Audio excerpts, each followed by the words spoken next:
Ukryté a zároveň tisícky rokov hľadiace na okolitú krajinu.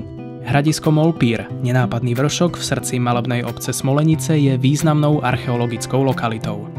Približne v 6. storočí pred Kristom v halštátskej dobe tu ľud kalenderberskej kultúry vybudoval centrálne hradisko s rozlohou 12 až 14 hektárov.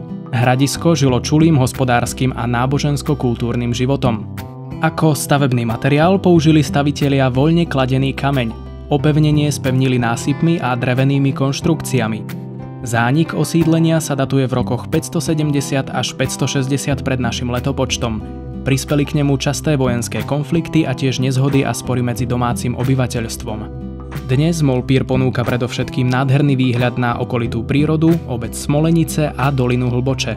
V nej je vodopád jediný v širokom okolí, v ktorom prúdi voda v čase silných dažďov alebo topenia sa snehu. Cestu k výhliadke lemuje náučný chodník so zastávkami na dôležitých miestach hradiska. História tohto miesta je významná nielen pre Slovensko, ale aj pre celú strednú Európu. Boli tu objavené pozostatky pravekého sídliska, opevneného keltského osídlenia i veľkomoravskej osady. Spoločenský význam Molpíru potvrdzujú aj nálezy ozdôb, šperkov, zbraní a súčastí výzbroja, ktoré sú súčasťou stálej expozície Múzea Molpír v budove starej smolenickej fary.